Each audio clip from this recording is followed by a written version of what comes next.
Here, let's watch a whole ass video on Hollywood accounting because this is really great.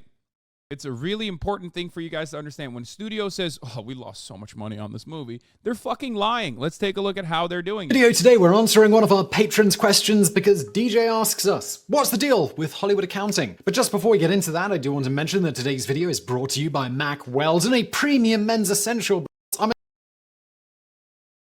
God damn, it's long. Here's a fun fact for you to mull over. Despite having a clause in his contract that entitled him to a share of the total net profits of Return of the Jedi, David Prowse didn't get so much as a single thin cent from Lucasfilm from this because, on paper, Return of the Jedi, then until today, has been a massive financial failure. So, how is this possible, you ask? Well, it's all thanks to a wonderful concept known colloquially as Hollywood accounting, or more accurately, how to lose friends and screw people. Notable examples of this bastion of pencil pusher ingenuity include the Lord of the Rings trilogy, which New Line Cinema asserts was a horrendous loss for the studio despite it. Oh god, it was so bad, guys. So bad. Grossing some $3 billion worldwide in theaters off a combined budget of just $281 million, let alone all the money made after in DVD and Blu-ray sales, streaming rights, games, and other merchandise.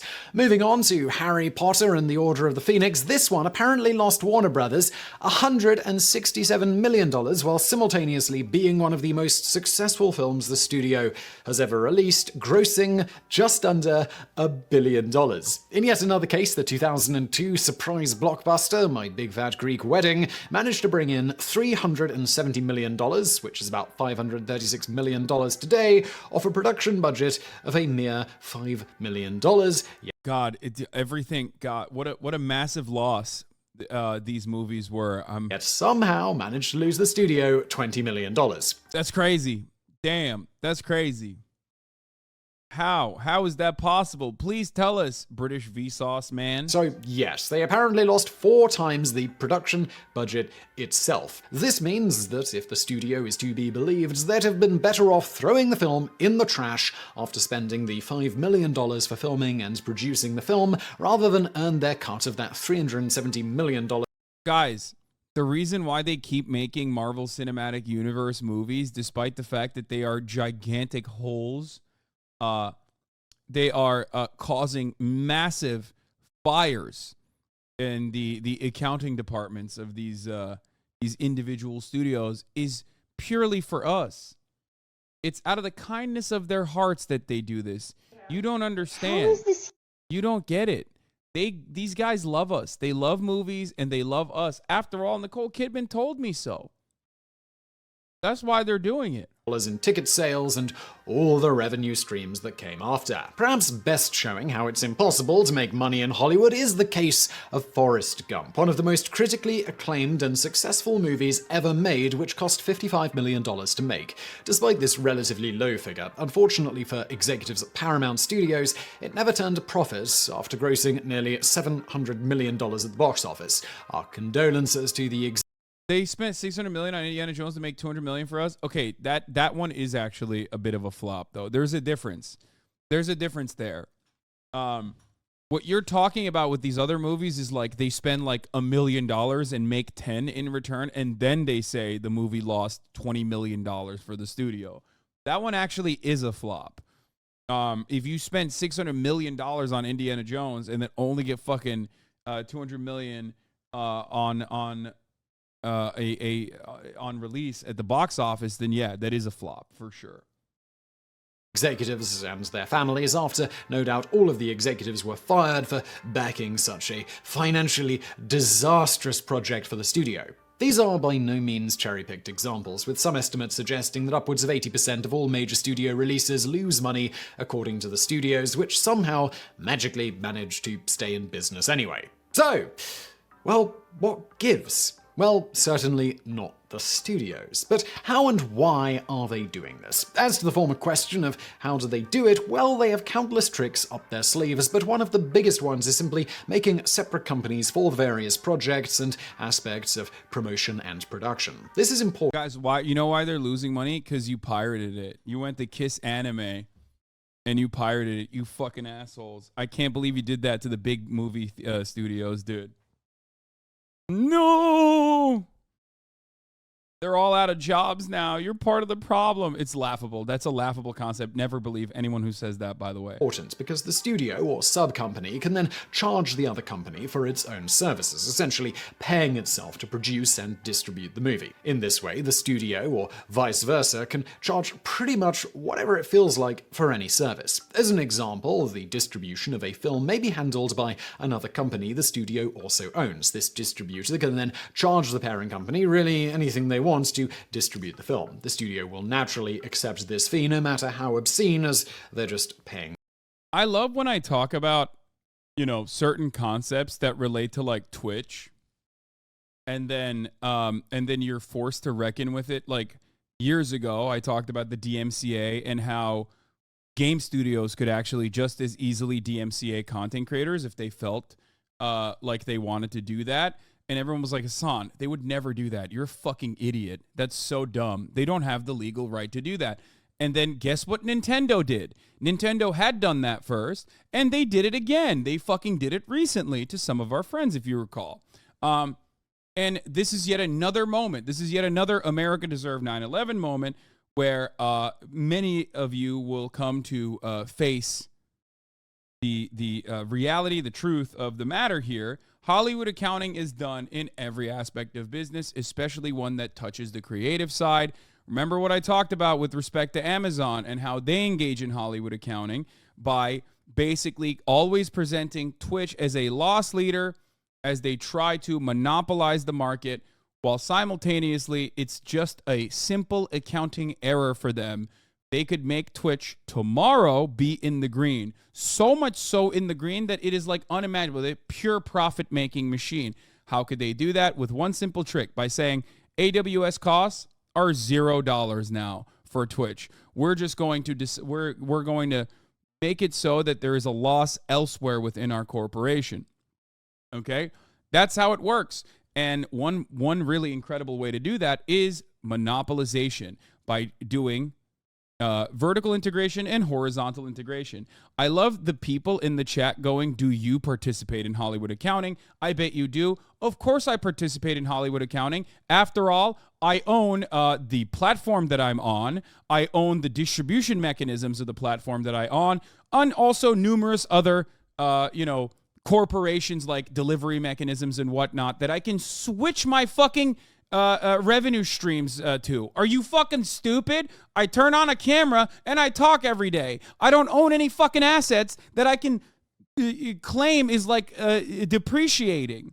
Enjoy those tax breaks, eat the rich. Oh my God, you are so fucking stupid. I'm being sarcastic, you absolute idiot.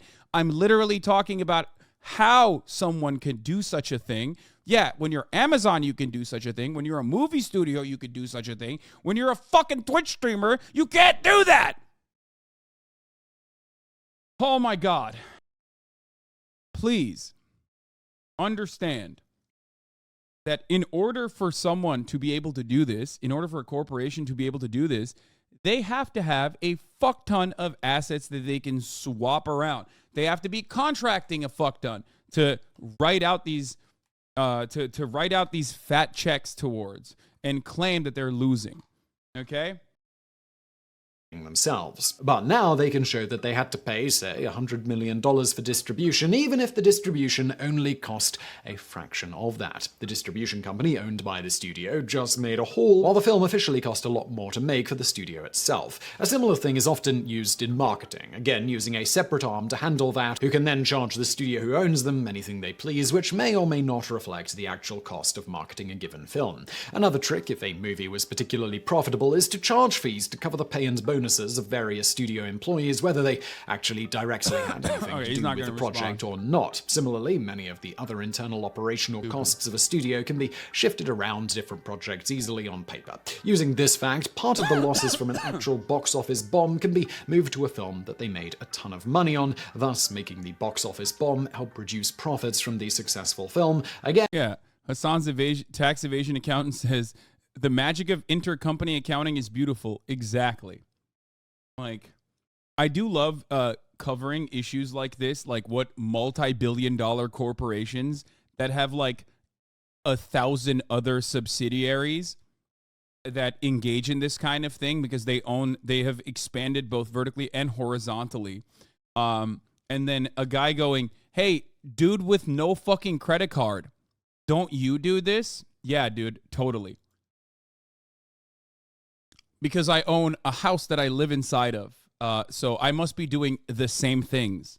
Again, all in order to ensure every project possible loses money on paper. Additionally, while the movie is being made, accountants will scour receipts to write off everything and anything they can, and at the highest price possible as an expense to further inflate the cost of production. As one industry insider noted in an interview with the New York Times, everything, just everything is deducted. That's the system. You deduct lunches and dinners, Xeroxing, parking, everything. The studio sent me gifts. They were deducted too.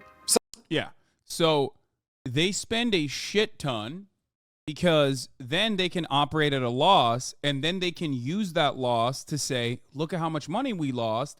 Therefore, please don't tax me.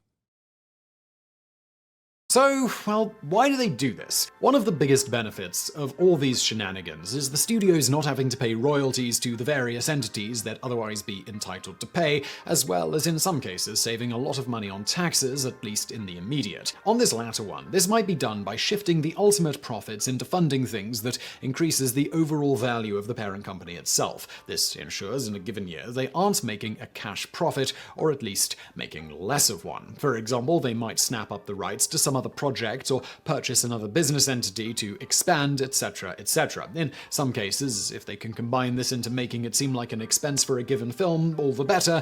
Two birds with one stone and all that. These amazing number tricks are, of course, what is going on with the aforementioned David Prowse, who once recalled in an interview that he periodically received letters from Lucasfilm informing him that one of the most successful movies. Your actual question here, you could probably get a tax break because a part of your home is your workspace. Yeah, they literally, the IRS, in order to do that, you have to measure your studio and any area that has actually been on camera and the amount of time that you spend there.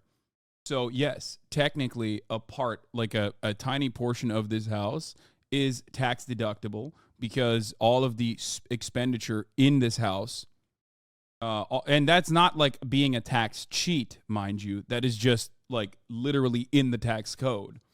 So streamer houses are just tax breaks? No, it doesn't work that way, chatter. You can't. If you do that, you will get in trouble. I just explained it to you. I just explained how this works to you, and you still went, I don't really understand what you're talking about. You can't put your entire fucking house, unless you could technically put your entire fucking house if you're in real estate.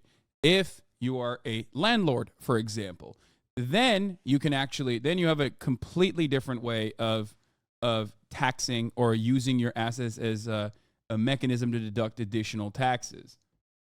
Do you write off your clothing and jewelry you wear on stream? No, because writing off your clothing or jewelry, which would be fucking hilarious to write off this jewelry. Yeah. My incredibly expensive clothing and jewelry.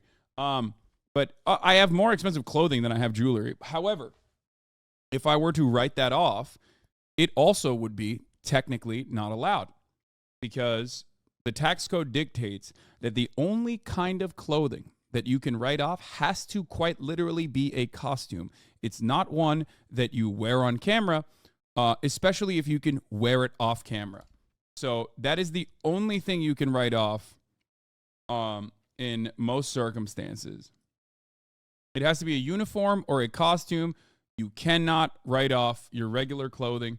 People, I'm sure, still try to do it. You're a clown, though. Thanks.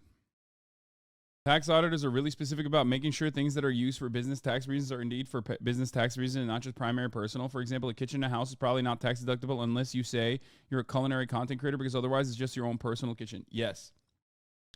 Why are they hitting you today? Because I think a lot of people are confused, and I'm also giving into it because I do think it's important to learn and understand the difference between tax evasion or just like abiding by the regular tax code. I just don't think that people, I don't think people understand it.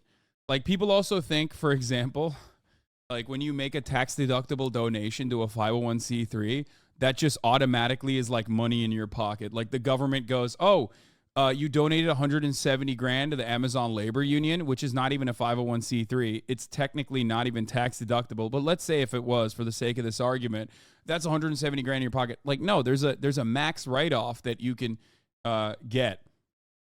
And even after that, it doesn't work that way. It's not like directly taking it off of your, it's not the government giving that money back to you. It doesn't work that way. That would be free money. A new wave of 14-year-olds discovered leftism, announced a new batch of poverty called chatter. Yeah. NA education and TurboTax has actually helped keep people so in the unknown. Holy fuck. I mean, I'll be honest with you. I think it would be better if no one knew what the fucking tax code was and the government already hired the accountants internally at the IRS to just cut a check to every single person or send a bill to every single person at the end of the year. This is how it's done in other countries. You shouldn't need to know how all of this complicated tax structure works. The only reason why a lot of Americans know it is because, let's be real, Americans love cheating on their taxes, okay? It's a huge part of being an American. We love to game the system. We think the American government doesn't really do much for us, which is understandable. It's kind of true. And for that reason, most of us want to fucking cheat on our taxes. A lot of people that have any kind of businesses, a lot of people that have LLCs do that pretty much on a daily basis. That's why SALT was a major thing in Congress. America's tax literally mean win for the wealthy. The average low-income person pays way more percentage than anyone wealthy. Oh, 100%. The moment that you shift your revenue from being a contracted 1099 or a W-2 employee to one that owns capital, your world expands in a dramatic fashion, and it doesn't matter. It's all the way from the guy who only makes like $100,000 to $200,000 a year in revenue from owning capital, all the way to $200 million a year in revenue. It's just quite literally how you make your money. If you make it through a W-2 or a 1099, if you're a contracted employee or if you're a wage laborer with a salary, if you're a salaried employee, the tax structure is very different for you. It's very cut and dry. It's very open and shut. You just fucking, they take it. They take it before you even see it, unless you're 1099. If you're W-2, they already take it. You're already paying your taxes before you even fucking see it in your bank account. Why is it so fucked for the workers? Well, there's a lot more of workers. There's a lot more of laborers than there are wealthy people. People that make their money off of their pre-existing assets, their pre-existing capital, which is precisely the reason why you have to do it kind of in that way. It's just that it should be the same for those who have capital as well. That's the problem.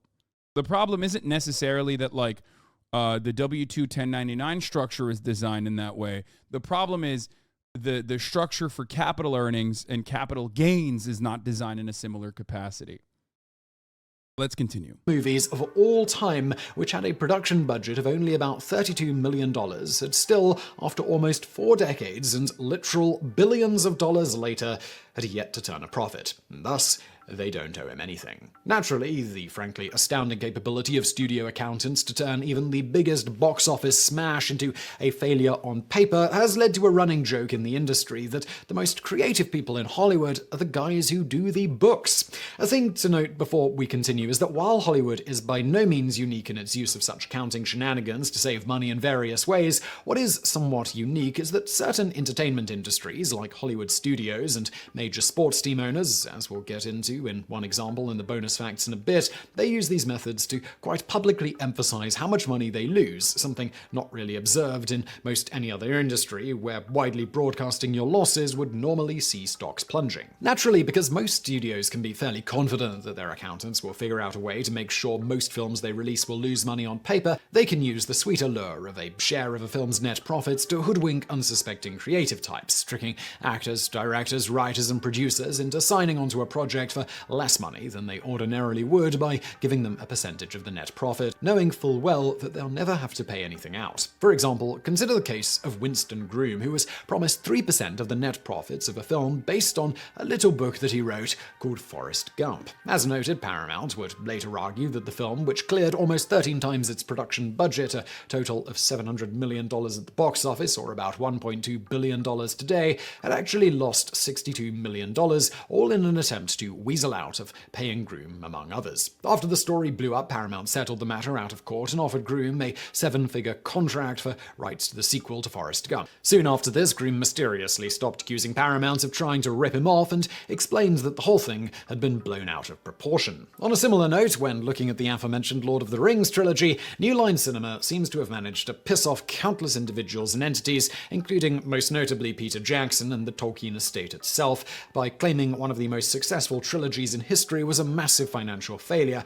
and thus allegedly not paying what Jackson and the Tolkien estate were due in the process. Similarly, it's almost like the people that are giving you what your wages are, the bosses, and the people that are receiving those wages, the workers in this circumstance, contracted employees like actors, are in an antagonistic relationship, like directly, because this kind of accounting proves that, right? I mean, they write it in your contract that you get points off fucking movie, and then they massage the numbers in a way that goes, well, the movie didn't make any money, actually. It lost money. Because that is the case, that they are antagonistic. That's the class antagonism at the heart of capitalism. That's how it works. Later, 15 of the actors on the film would go on to sue New Line, noting that they had been supposed to get 5% of the merchandise sales, which mysteriously, allegedly, lost money despite bringing in excess of $100 million at the time for the studio. A similar example is that of the late Stan Lee, who was promised 10% of the profits made on the 2002 live-action Spider-Man film and walked away with nothing after the movie, which grossed $800 million at the box office, didn't turn a profit on paper, despite having a production cost of only $139 million. When Lee raised the issue in court, the matter was quietly and quickly settled out of court. Although the terms of the deal reached with Lee were never disclosed and various figures have been thrown out, it would appear, at the least, that Marvel Studios decided to start paying the comic legend a yearly salary of $1 million for doing basically nothing, as well as gave him an honorary executive producer credit on every movie they produced while he was alive. They always find a different way of just like paying you, for the record. That's why those Hollywood contracts are so fucking fat. But always remember, those Hollywood, just like LeBron James's salary, his contract versus how much money he's generating for the fucking Lakers franchise. If LeBron James is getting paid $90 million, well, then the Lakers, baby, they're making $1 billion. You know what I mean? That's just how it fucking works. Live. It's presumed that Lee waived his claim to 10% of the net profits generated by films based on his creations at some point as part of this deal, not that they'd have been worth anything anyway because of how the books are cooked. In this case, it would appear the companies involved were simply keen on avoiding the bad publicity that would come from shafting one of the most popular people in the industry. All that said, one instance where a studio was actually given a bit of a slap on the wrist in recent years for these rather shady bookkeeping practices, and a case that some... For the record, one of the worst aspects of this, like in the old distribution model of like box office ticket sales, merchandising, and then DVD and constant IP cycling through television and the like. And that was the old distribution model. Labor unions such as SAG, AFTRA, WGA fought very hard to retain a percentage in the form of residuals, right? They didn't want to do that back then for that old distribution model. These guys fought very hard to make sure that they got a percentage of the DVD sales and whatnot, okay? But in the new model, the reason why, if you're wondering, like, why are these people constantly fucking fighting? Like, what's happening with these labor unions? Why are they picketing? Why are they striking? Because there's a new model in town. It's called streamers. And I'm not talking about Twitch streaming, like the one, like what I'm doing here. I'm talking about what Hollywood calls streamers, like Paramount Plus, HBO Max, now called Max. I'm just stupid, but whatever. Netflix, Hulu. These are the streaming platforms where the majority of content is created and the majority of content is cycled through. So in the new distribution strategy, studios and big publishers, big developers have decided, well, we get to retain more of the profits as a matter of fact this way. We don't have to give you back anything as a matter of fact. And we can even shelve certain projects and stop cycling it through our streaming platforms if that means you make less money. And it can always be a good way to, write off and deduct more from taxes. So that's precisely what is going on here. And that's the reason why they are currently picketing. That's the reason why WGA, SAG, and AFTRA are currently striking. That's the reason why IATSE, on top of obviously horrifying workplace conditions, was originally fighting for, because streamers also came with a new set of standards for workplace conditions as well. That's it. Within the industry, Hope sees studios playing a little more fairly in the future is when an arbitrator in 2019 ordered 21st Century Fox to pay $179 million to various individuals involved in the show Bones. Among other things, the arbitrator, Peter Lichtman, criticized the deal Fox made when signing over the streaming rights to the show to Hulu, an entity which Fox owned a large stake in, now, interestingly enough, mostly owned by Disney, so if you're paying for Hulu and Disney Plus, you're kind of paying Disney twice for streaming. So what was wrong with this deal? Fox not only gave the streaming rights for the show away practically for free by industry standards, but, says Lichtman, perhaps the most shocking piece of evidence related to the Hulu issues, Fox actually signed both sides of this agreement. Mr. Dan Fawcett signed the Fox content license agreement on behalf of FEG, Fox Entertainment Group, and Hulu. Yeah, this is what happens when you also own the streaming platform. You're the studio and you own the streaming platform. So you're covering the production aspect of it and you're covering the streamer side of it. So you're signing both sides of a contract. Streaming annoyingly makes it so much harder to track the profits per each project because it's no longer based on ads. Yes, there's no asses in seats that you can log. There's no ticket sales that you need to show anybody. It's completely hidden in a black box. And the reality is, these dudes, especially because of their market interests, do not want to release their internal metrics. If you don't release your internal streaming numbers, as Netflix hides it, right? You can, one, lie about it, which is great. You could just say, this is the most watched news. This is the most watched fucking show of all time. 7 gorillion people watched it, and everyone has to believe you because, there's no other alternative way to see how many people actually watched it. 2, if they don't reveal their internal numbers on how much a show is being watched by people, then they can get away with paying whatever the fuck they want to the writers and to the actors. They can just say, sorry, nobody watched your shit. You get $10. Okay? It's such a major dub for Netflix to be able to get away without revealing this kind of information that it's unimaginable for them to ever be forced to reveal this information. Hulu. Naturally, in this way, Hulu would make a massive profit on the show, while Fox itself would only show mild income from the streaming rights. In response to all of this, the Fox lawyers were bold enough to note that Bones, despite being one of the most successful shows in the network's history, was only a, to quote them, middling show with middling ratings. Thus, Fox execs didn't think it was worth much to Hulu. The arbitrator didn't agree, noting similarly rated shows had streaming rights sometimes selling for the hundreds of millions of dollars, and thus, after all his tallying and tacking on a bit extra just for Fox being allegedly so unscrupulous, he ultimately doled out a $179 million ruling against Fox. So, moving on to how this whole Hollywood accounting thing got started, it's largely thought this was in response to studios getting wise to actors taking advantage of gross revenue sharing schemes which started en masse around the 1940s. Specifically, industry experts often point to Rita Hayworth as a trailblazer in this regard, as the starlet's agents are known to have secured lucrative deals for the actress that saw her taking home 25% of the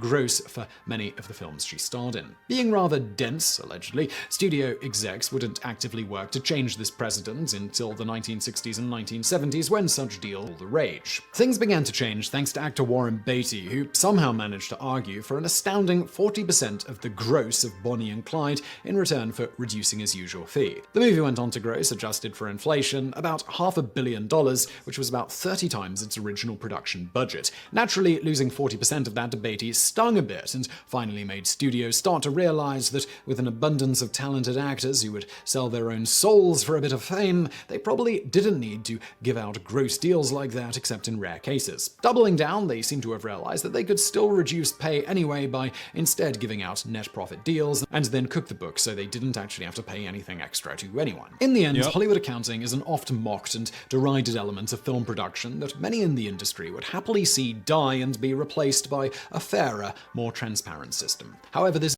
Hollywood accounting directly is an attack on, Hollywood accounting is done in a way to, one, cheat in taxes, but also to pay less to your specific workers.